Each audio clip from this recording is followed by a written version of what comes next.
Hi guys, and welcome back to my channel. Today's video is going to be this week's Shop My Stash. So I'm actually filming this at the end of the week. So I've been using these products all week, one of which I've actually returned that I picked up during the 21 Days of Beauty Steals. And so I did have a replacement for that within the rest of the week after I did return it.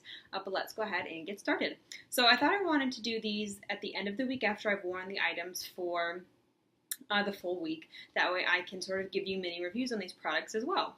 So let's start with primer. So I've been using a couple different primers, one of which is just this little guy, a little sample of the Benefit Professional, and that is because I was using this little guy as well. This is the Too Faced Hangover RX Replenishing Primer, and this is more of a hydrating primer.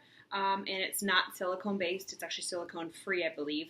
And so I use this to sort of just touch up the areas that I do have larger pores or that are visible with foundation, just so I could sort of combat that issue. I've also been using, actually just today I believe, I used this one, which is the Hourglass Mineral Veil Mineral Primer. Just a little sample that I got from Sephora. But those have been the primers that I've been using this week.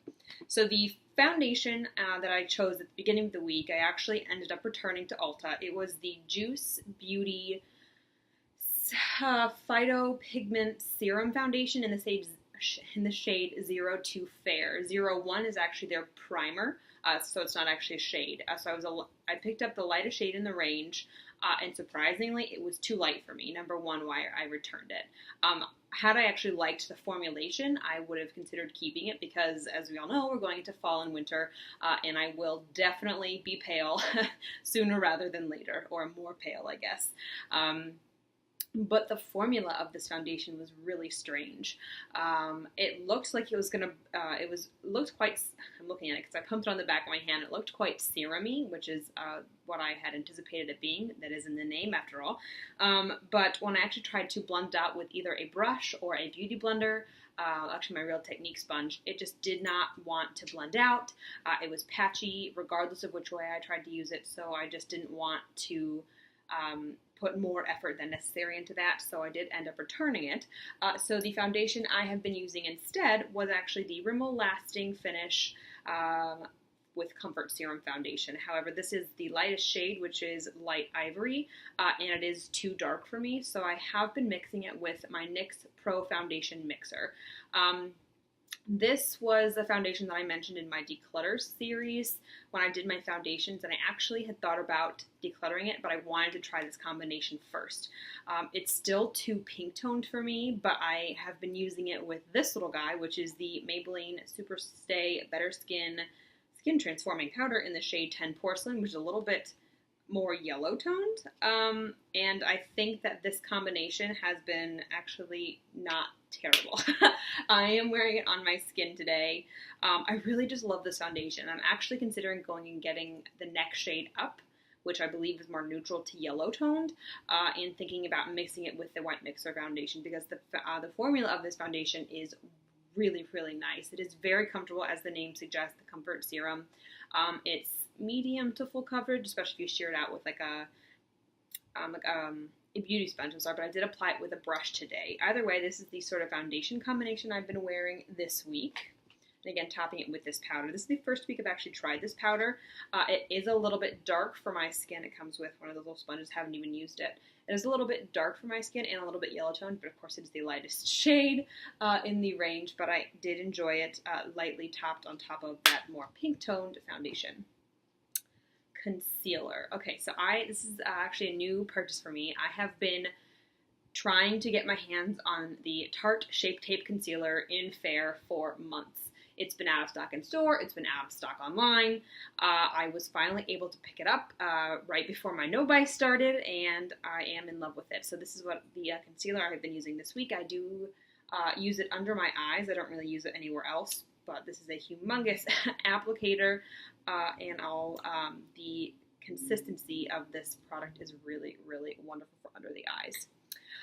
Let's see, I've been using my full-size Too Faced Better Than Sex mascara, also a new purchase for me. I picked it up during the 21 Days of Beauty Steals, but it wasn't one of their sales or anything. I have been in love with this mascara forever. I've always had those little mini sizes, but finally was able to pick up this little guy in the full size and have been loving it this week. For, let's see, face and cheek color, I've been using a couple different things. Okay, so the first palette I've been using is a Jaclyn Hill Becca Champagne Glow face palette. Yes, Champagne Collection face palette, I'm sorry. And it has a couple different, oh, this is going to be so blinding, a couple different highlighters, and then also 3 blushes. This one actually I used as more of a bronzer sort of one day, though it is a little bit too warm toned for me in that capacity, but I used it as a little bit of a blush today. Love this palette, love the Becca formulations of all their products, so enjoyed that this week. And then I also used this little guy, which is the Essence eyeshadow in the shade 01 Snowflake. There's a little single shadow, but I actually have this on as a highlight today on my brow bone as well as on sort of the high points of my cheeks. And I love this as a highlight. This might actually, a couple of these products might make it into my favorite, so I can give you a little bit more information then. This is actually a product that I use as a face highlight.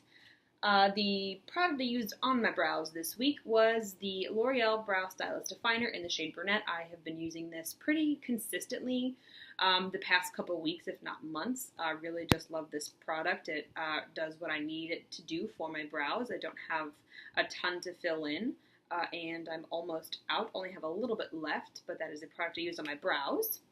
And for eyeliner, I use the Kat Von D Tattoo Liner in the shade Trooper. This came in our Sephora Playbox last month, so I wanted to give that a go. I actually really enjoy it. And then finally, for eyeshadow, this is always my favorite part. But this week for eyeshadow, I wanted to use my Urban Decay Vice Limited Reloaded palette. This is what this palette looks like. It's beautiful. It has sort of gem-like embellishments. It has a nice little button that you push open. I'm not going to blind you guys. Get the brush out. But this is what this palette looks like. So I've been making a mess with that matte cream shade. So I thought these shades were absolutely stunning, and they are. The Urban Decay quality is beautiful. However, it's just really difficult to sort of pull a look from this palette. This red shade, Gash is what it's called, is absolutely stunning for the fall, and it really pulls out the green in my eyes. So I used Gash one day on the lid. I used these 2 colors, Mildew and Acid Rain. I used both of those, this more on the inner part and this on the outer part one day. I currently have Misdemeanor, the shade on my lid with this in the outer corner. The only part, like I love the lid colors in this palette, they're great. However, actually I had this on yesterday. My boss actually was like, I really like your eyeshadow today. It's Midnight Cowboy, really pretty. Anyway, there's only a handful of matte shades in this palette, one of which is this more cool toned sort of dark taupe called Suspend, which is what I have in my crease today. And then there's this, which is Laced, which is more of a cool toned mauve-y sort of shade, but this basically matches my skin tone, so it's not the best sort of in-between sort of shade. I really wish there would have been just a neutral mid-tone brown. That would have been beautiful for a transition, but Urban Decay makes so many of those in their neutral palettes, I can understand why they didn't put it in. So I love the lid colors in this palette, however, it was a little bit difficult to sort of pull a complete look out of it for the 5 days during my week. Anyway, so that is my Shop My Stash for the first full week in October, now that we are in October, oh my god. Let's see, I think that is all that I used on my face this week. I feel like this is the favorites video. It is only the first week in October. We can't even go there yet. If you guys have any questions, please feel free to comment down below. Don't forget to like and subscribe, and thanks so much for watching, guys. Bye.